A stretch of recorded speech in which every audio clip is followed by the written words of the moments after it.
மன்னிப்பு தாருமையா என் மனவாளனே, எனக்குள் வாருமையா என் எஜமானனே.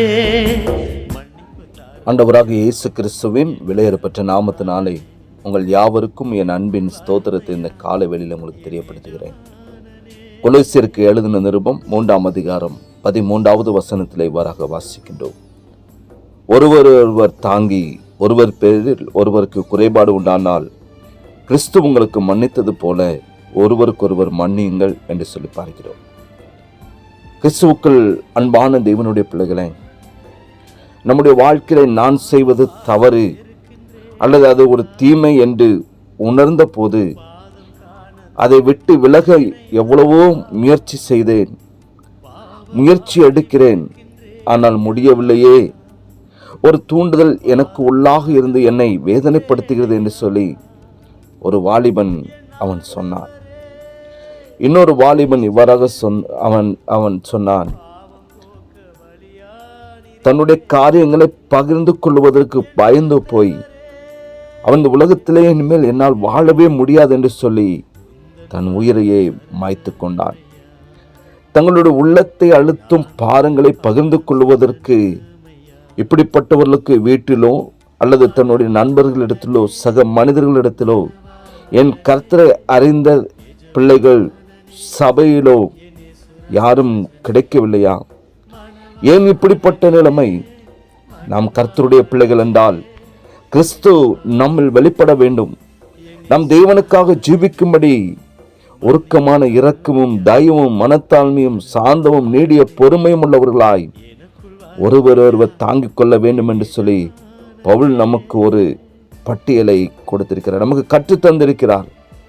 இந்த வேத வாக்கியங்களை நாம் பின்பற்றுகிறவர்களாய் காணப்பட்டோமானால் யாரும் தவறான ஒரு முடிவு யாரும் எடுக்க வேண்டிய அவசியமே இருக்காது. அது மாத்திரமல்ல, ஒருவர் மன்னிக்க வேண்டும்.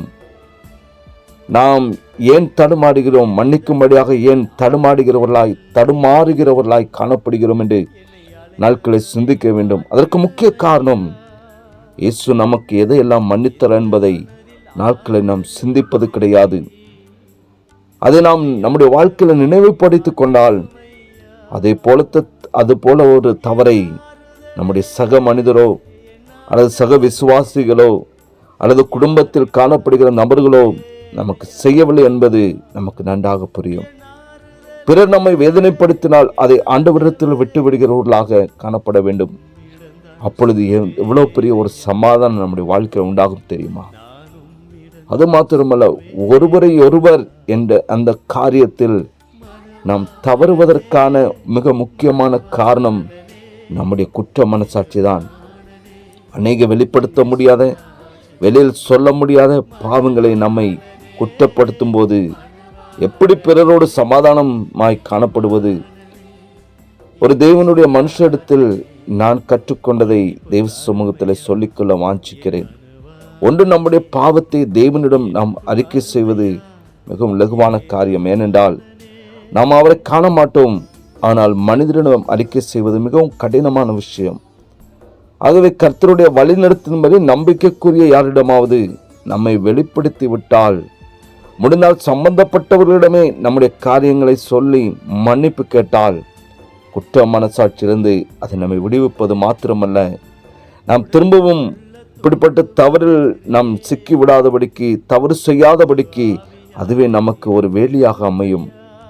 அது மாத்திரமல்ல, பிறர் செய்வது தவறு என்று கண்டு அவருக்கு நாம் ஆலோசனை கூறும்போது அதே தவறு நம்மிடம் இருப்பது உணர்த்தப்பட்டு எச்சரிக்கப்படுவோம்.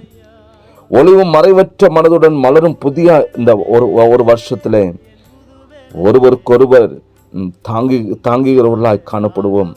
அப்பொழுது புதிய ஆண்டு உங்கள் வாழ்க்கையில மகிழ்ச்சியும் சந்தோஷமும் சமாதானமும் நிறைந்ததாய் காணப்படும். ஒருவருக்கொருவர் மன்னிக்கவும் விட்டு கொடுப்பதற்கும், என்ன காரியமாக இருந்தாலும் சரி அவர்களிடத்திலே கடன் சென்று ஒப்புரவாகக்கூடிய அப்படிப்பட்ட மனதை ஆண்டவரே எனக்கு தாரும் என்று சொல்லி இந்த ஆண்டின் இறுதி நாட்களே நம்ம அவர்களிடத்தில் கேட்போம். கடின இருதயம் கொண்டவர்களாக அல்ல, கல்லான இருதயம் கொண்டவர்களாக அல்ல, என்ன காரியமானாலும் கிறிஸ்து நமக்கு மன்னித்தது போல நாமும் மற்றுள்ளவர்களுக்கு மன்னிக்கத்தக்கதான ஆண்டவரே அப்படிப்பட்ட மனதை தாரும். இப்பேற்பட்ட காரியங்களுக்கு விரோதமாய் பேசியிருந்தாலும் செய்திருந்தாலும் ஆண்டவரே இவர்களுக்கு மன்னியும், அவர்களிடத்தில் மன்னிப்பு கேட்க எனக்கு உதவி செய்யும் என்று சொல்லி நீங்கள் கடன் சென்ற அவர்களிடத்தில் மன்னிப்பு கேட்டு ஒப்புரவாகுங்கள். புதிய ஆண்டு உங்கள் வாழ்க்கையிலே சந்தோஷம் நிறைந்ததாய் சமாதானம் நிறைந்ததாய் மாறும். ஒருவருக்கு ஒருவர் தாங்கி ஒருவர் பேரில் ஒரு குறைபாடு உண்டானால் கிறிஸ்து உங்களுக்கு மன்னித்தது போல ஒருவருக்கு ஒருவர் மன்னியுங்கள். இந்த பிரமாணத்தை, இந்த சட்டத்தை, இந்த வார்த்தையை உங்கள் வாழ்க்கையில் கடைபிடிக்கிறதுன பொழுது தெய்வீக சமாதானம் புதிய ஆண்டிலே உங்களை முற்றிலுமாய் ஆளுகை செய்யும். ஜெபிக்கலாமா? இந்த நேசிக்கிற அன்பின் நல்ல தகப்பனே, ஆசீர்வதிக்கப்பட்டதான இந்த காலை வேலைக்காக நன்றியோடு ஸ்தோத்திரிக்கிறப்பா, துதிக்கிறோம். இந்த வார்த்தையின் மூலமாக எங்களோடு கூட பேசினீர், நமக்கு நன்றி செலுத்துகிற ஆண்டவரே. ஒவ்வொரு நாட்களும் எங்களுடைய மனது தூய்மைப்பட்டதாக, எங்களுடைய பாவம் மன்னிக்கப்பட்டது போல ஆண்டவரே, மற்றுள்ளவர்களை மன்னிக்க ஒருவர் நாங்கள் ஏற்றுக்கொள்ளவும் நீர் எங்களுக்கு உதவி செய்யும்படி அந்த காலை பொழுதிலே நாங்கள் ஜெபிக்கிற ஆண்டவரே.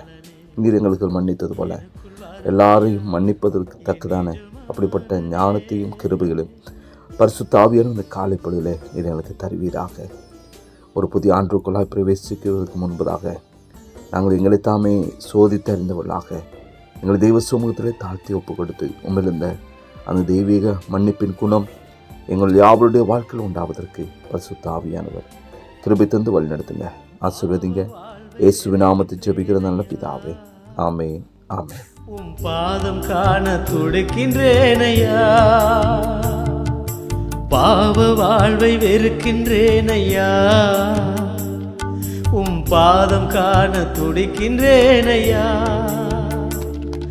என் ஆண்டவரே, என் சிருஷ்டிகரே, பாவம் போக்க வழியானிரே. என் ஆண்டவரே, என் சிருஷ்டிகரே, உந்தன் பாதம் சரணமையா, நான் உந்தன் பாதம் சரணமையா. மணவாளனே, மணவாளனே, எஜமானனே, என் இயேசுராஜனே. மணவாளனே, மணவாளனே, எஜமானனே, என் இயேசுராஜனே. மன்னிப்பு தருமையா என் மணவாளனே, எனக்குள் வருமையா என் எஜமானனே.